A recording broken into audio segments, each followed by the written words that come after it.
අද සාදරෙන් ආදරෙන් පිළිගන්න මගේ මේ YouTube channel එකට. අද අපි බලන්න යන්නේ විවිධ මතවලට අනුව බුදුරජාණන් වහන්සේගේ ඉපදිච්ච වර්ෂයේ කුමන දවසේද බුදුරජාණන් වහන්සේ ඉපදිලා තියෙන්නේ කියලා. ඕගොල්ලෝ දන්නවා අපි සාමාන්‍ය ඉපදිච්ච දවස පාවිච්චි කරනවා. නැත්නම් උපන්දිනය පාවිච්චි කරනවා. දල වශයෙන් කිව්වොත් කමල ඉපදුනේ අර දවසේ, විමල් ඉපදුනේ මේ දවසේ වගේ අපි දවසක් දීලා උපන්දිනය කියන දේ හොයාගන්නවා. හැබැයි ඉතින් අපේ ලෝතුරා බුදුරජාණන් වහන්සේගේ උපන්දිනය අපි දන්නේ නැහනේ. අද මේ වීඩියෝ එකෙන් බලන්න යන්නේ ලෝතුරා බුදුරජාණන් වහන්සේගේ උපන්දිනය ගැන.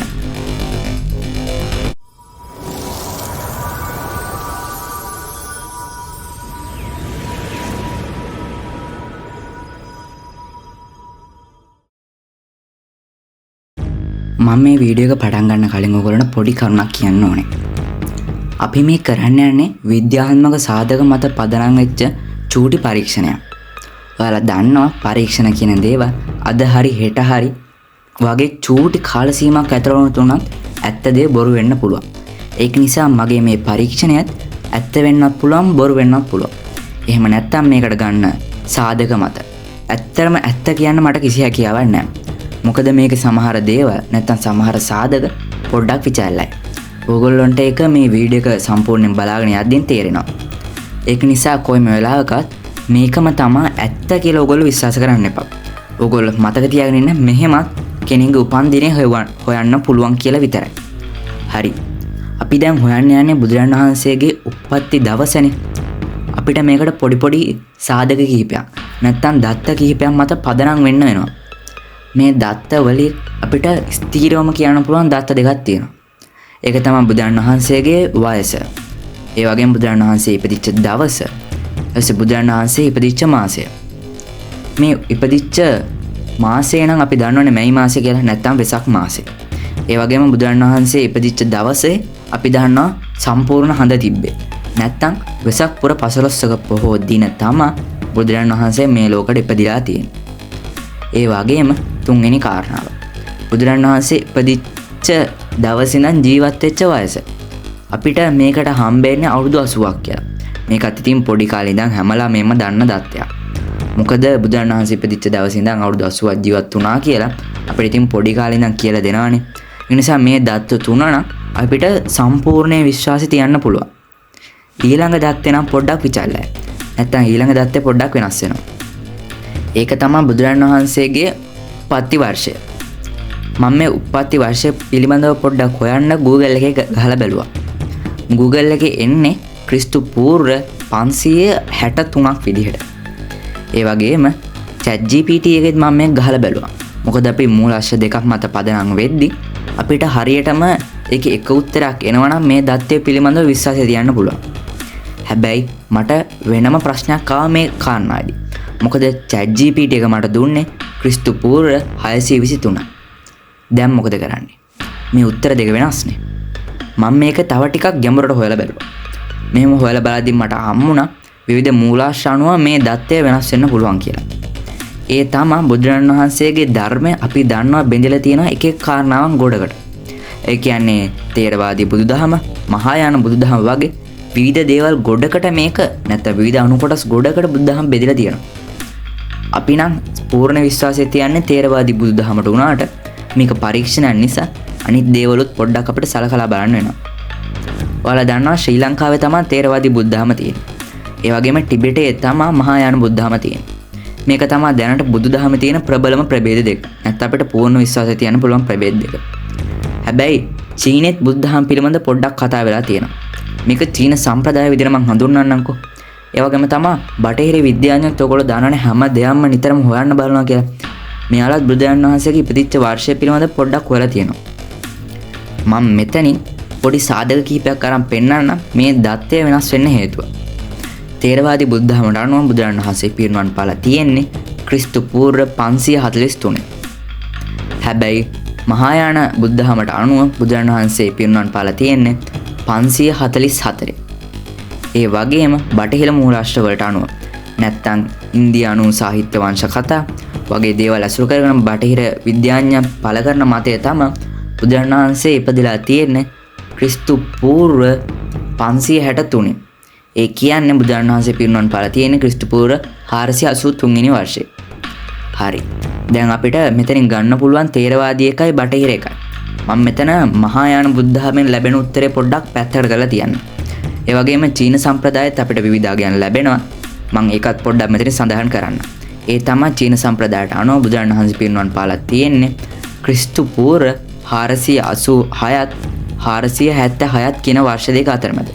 මේකේ හරියට කාල සීමාවක්වත් සඳහන් වෙලා නැති නිසා නැත්තම් කාල පරතරයක් මිසක් හරියටම අවුරුද්දක් නැති නිසා මම මේ දත්තය නැත්තම් චීන සම්ප්‍රදායට අනුව බුදුරණන් වහන්සේ පිරිනිවන් පාපු දවස හොයන්න බැරි නිසා ඒක සම්පූර්ණයෙන්ම කපලා දානවා. ඒ වගේම ඔයගොල්ලෝ දන්නවා ටිබෙට් පොඩ්ඩක් විකෘති වෙලා තමයි තියෙන්නේ බුදුදහම. ඒක නිසා මම මේකත් අයින් කරලා දානවා. හැබැයි අපිට බටහිර විද්වතුන් පළ කරන අදහස් පොඩ්ඩක් ගන්න වෙනවා. මොකද මෙයාලා මේක පළ කරලා තියෙන්නේ ඉන්දියානු වංශ කතාවලට අනුව. ඔයාලා දන්නවනේ ඉතින් බුදුරණන් වහන්සේ ඉපදුනේ ඉන්දියාවේ නිසා මේ ඉන්දියානු වංශ කතාව අපිට පොඩ්ඩක් පිළිගන්නම වෙනවා. ඒක නිසා මම මේ ඉන්දියානු වංශ කතාවලට අනුව බුදුරණන් වහන්සේ ඉපදිච්ච දවස අනිවාර්යයෙන්ම හොයන්න මේ වැඩේට දාගත්තා. ඒ වගේම තමයි තේරවාදයට අනුව. ඔයගොල්ලෝ දන්නවා බුදුරණන් වහන්සේ පිරිනිවන් පාපු දවස 543ක් විතර සඳහන් වෙනවා. මහා වංශය, දීප වංශය වගේම ත්‍රිපිටකය වගේම පාලි අට කතාවල. ඔයාලා දන්නවනේ මේවා සිංහලයේ තියෙන ප්‍රබලම සාහිත්‍ය ග්‍රන්ථ. නැත්තම් ප්‍රබලම ඉතිහාසය ගැන කියවන ග්‍රන්ථ ටිකක් තමයි මේවා. ඒක නිසා මම මේ මහා වංශයේ, දීප වංශයේ, ත්‍රිපිටකයේ, පාලි අට කතා වගේ දේවල් වලින් මේ හැම දෙයකම සඳහන් වෙන්නේ බුදුරණන් වහන්සේ පිරිනිවන් පාලා තියෙන්නේ ක්‍රිස්තු පූර්ව 543 කියලා. ඒ නිසා මම මේ දත්තයත් මේ කරුණට පාදක කරගන්න. හරි. දැන් අපිට එනවා බුදුරණන් වහන්සේ පිරිනිවන් පාපු වර්ෂ දෙකක්. ඒ තමයි 543 වෙනි වර්ෂය වගේම 483 වෙනි වර්ෂය. මම මේකට තව සාධකයක් පදනම් කරගෙන බුදුරණන් වහන්සේගේ උප්පත්ති වර්ෂය හොයනවා. ඒ තමයි බුදුරණන් වහන්සේගේ වයස. බුදුරණන් වහන්සේගේ වයස අපි 80යි කියලා දන්නවනේ. දැන් අපි පිරිනිවන් පාපු වර්ෂයක් දන්නවා. මම මේ වර්ෂ දෙකෙන්ම බුදුරණන් වහන්සේගේ උප්පත්ති වර්ෂය අඩු කරාම මට එනවා ක්‍රිස්තු පූර්ව 623ත් 563ක්. ඔයගොල්ලන්ට මතකද මේ අගයන් ආපු පොඩි තවත් දෙයක්? ඒ තමයි Google එකේ ආවේ ක්‍රිස්තු පූර්ව 563. ඒ කියන්නේ බටහිර විද්‍යාව මතවලට අනුව එන එක තමයි Google එකේ එන්නේ. ඒ වගේම ChatGPT එකේ අපිට ආවේ ක්‍රිස්තු පූර්ව 623. ඒ කියන්නේ සිංහල මතවලට අනුව එන අවුරුද්ද තමයි ChatGPT එකේ ආවේ. දැන් ඔයගොල්ලන්ට පැහැදිලි ඇති ඇයි මෙහෙම වර්ෂ දෙකක් අපිට එන්නේ නැත්නම් වර්ෂ කිහිපයක් එන්නේ කියලා. හරි. අපි ඊළඟට මේකට පාදක කරගන්න ස්ටෙලරියම් මැප් එක. මේ ස්ටෙලරියම් මැප් එකෙන් අපිට පුළුවන් අවුරුදු ගාණක් අතීතයට වගේම අවුරුදු ගාණක් අනාගතයේ තියෙන අහස නිරීක්ෂණය කරන්න. ඒක නිසා මම මේ ස්ටෙලරියම් මැප් එක මේ වැඩේට විශේෂයෙන්ම පාවිච්චි කරනවා. මේ ස්ටෙලරියම් මැප් එක අපිට ඕපන් කරාට පස්සේ අපිට පුළුවන් දකුණු පැත්තේ උඩ තියෙන සර්ච් බාර් එකට ගිහින් මූන් කියලා ටයිප් කරගන්න. ඊට පස්සේ අපිට පුළුවන් මේ මූන් එකට ફોකස් එක දෙන්න. ඊට පස්සේ අපි කරන්න ඕනේ දකුණු පැත්තේ යට තියෙන ටයිම් පීරියඩ් නැත්නම් කාල සීමාව පෙන්වන තැනට ගිහින් අපිට අවශ්‍ය වර්ෂය ටයිප් කරගන්න. මම මේකේ ඉස්සෙල්ලාම ටයිප් කරනවා අපිට ChatGPT එක පෙන්නපු ක්‍රිස්තු පූර්ව 623. ඔයගොල්ලෝ මතක තියාගන්න ස්ටෙලරියම් මැප් එකේ ක්‍රිස්තු පූර්ව පෙන්නන්නේ ඍණ කියලා. ඒක නිසා ඔයගොල්ලෝ මේක ටයිප් කරොත් ටයිප් කරන්න ඕනේ ඍණ 623 කියලා. ඒ වගේම අපි දන්නවා බුදුරණන් වහන්සේගේ ඉපදිච්ච මාසය වෙන්නේ 5 වෙනි මාසය කියලා. අපිට හරිය දැන් දත්ත දෙකක් තියෙනවා. ඒ තමයි මේකේ ක්‍රිස්තු පූර්ව 623 5 වෙනි මාසය තමයි බුදුරණන් වහන්සේ ඉපදිලා තියෙන්නේ. ඒ වගේම අපි දැන් මේක මූන් එකට ફોකස් කරලා තියෙන්නේ. අපි මේ ඇප් එකෙන් මැයි පළවෙනි දේ ඉඳන් හද අධ්‍යයනය කරනවා. මෙහෙම හද අධ්‍යයනය කරන් යද්දී අපිට හම්බ වෙනවා 26 වෙනි කියන දවස. නැත්තම් මැයි 26 වෙනිදා. මේ 26 වෙනිදා කියන දවසේ තමයි මේ හඳ සම්පූර්ණයෙන් පිරෙන්නේ. නැත්තම් සම්පූර්ණයෙන්ම මේ දවස තමයි මේ අවුරුද්දේ පොයේ දවස. ඒ කියන්නේ මේ අවුරුද්දේ වෙසක් පුර පසළොස්වක පොයේ දින වන්නේ මේ අවුරුද්දේ මැයි 26 වෙනි කියන දවස. ඒ කියන්නේ ක්‍රිස්තු පූර්ව 623 බුදුරණන් වහන්සේ ඉපදුවා නම් මෙයා ඉපදිලා තියෙන්නේ මැයි 26 වෙනිදා. හරි. දැන් අපි දන්නවා අපේ බුදුරණන් වහන්සේ ක්‍රිස්තු පූර්ව 623 නැත්තම් මහා වංශය, දීප වංශය වගේම ත්‍රිපිටකය යන මූලාශ්‍ර වලට අනුව ඉපදිලා තියෙන්නේ මැයි 26 වෙනිදා.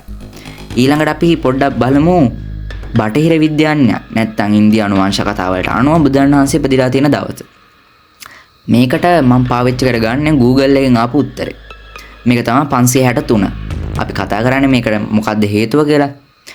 ඉස්සෙල්ලා මම ස්ටෙලරියම් මැප් එක ආයෙත් ඕපන් කරගෙන ආයෙත් අර වගේ හඳට ફોකස් එක දීලා ඩේට් එක විදිහට සඳහන් කරනවා ක්‍රිස්තු පූර්ව 563. නැත්නම් ඍණ 563යි 5 වෙනි මාසේ කියලා. ආයෙත් අපි මේක මැයි පළවෙනිදා දාලා හඳ අධ්‍යයනය කරන් යනවා.